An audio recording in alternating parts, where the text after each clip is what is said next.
Let's come back to the expected testimony as it expected testimony as well of Revo Spies, who is the former and retired Deputy Chief in the EMPD in Ekurhuleni, over the last 2 days, hearing his testimony about just the central role that Julius Mkhwanazi was able to play. And I want to delve deeper into those themes with Dr. Lennit, who is the former Western Cape Police Commissioner. Dr. Max, good morning to you as always. Thank you very much for your time.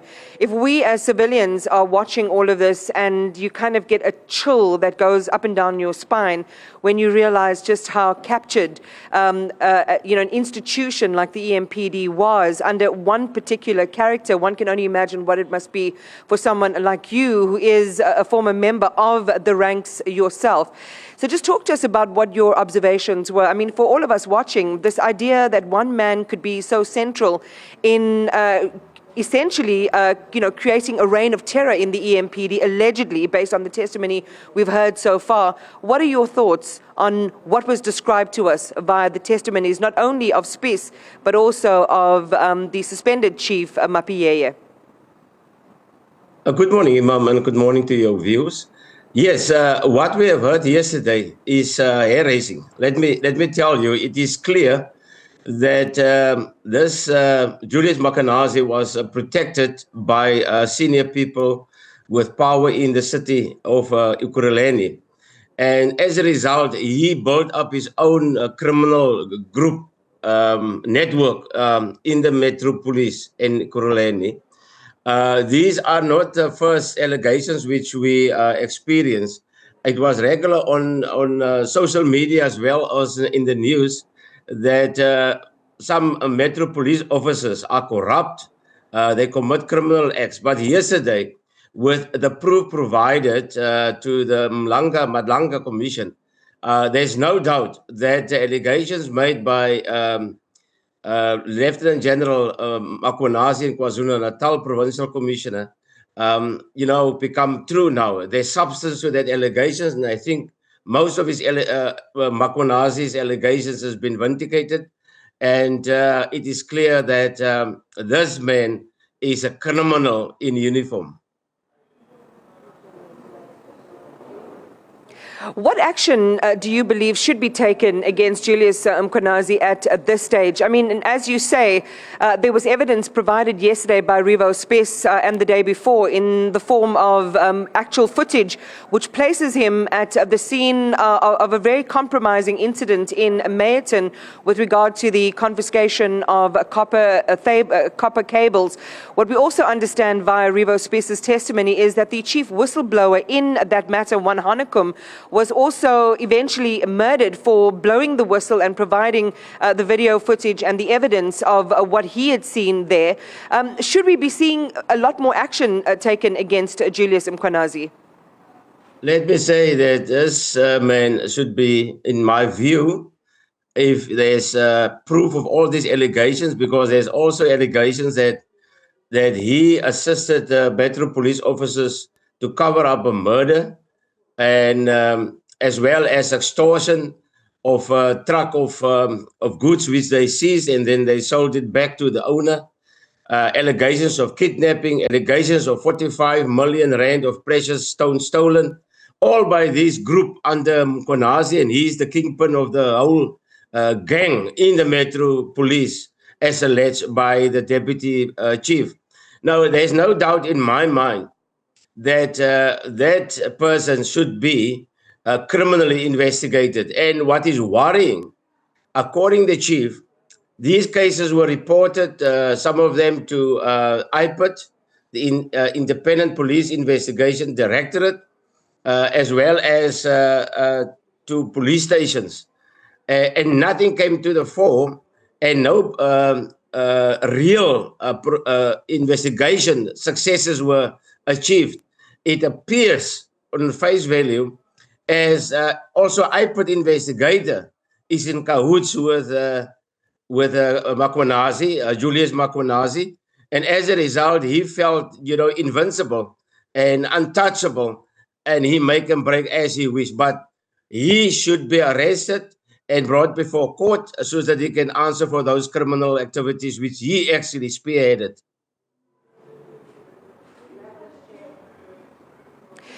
Again, it's just so concerning because it shows us the extent, Dr. Max, of the capture of these key institutions, not only law enforcement itself, but also the organizations that have been tasked with watching law enforcement and holding law enforcement to account.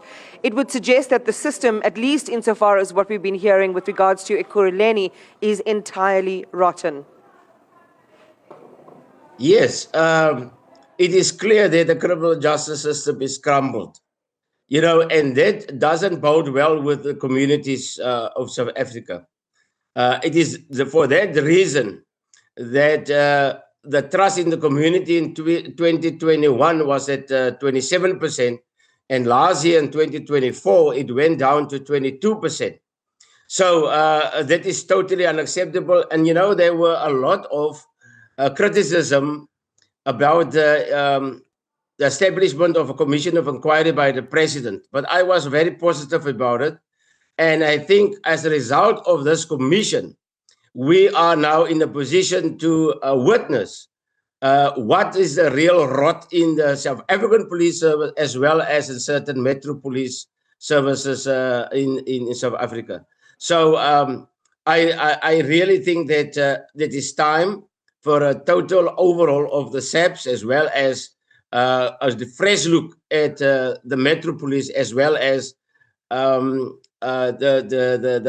intake, the recruitment processes of new recruits to the South African police service. And what the deputy also said, the retired deputy, he said that there was no process to screen junior officers about this income and the way they are living, and that was only confined to senior officers.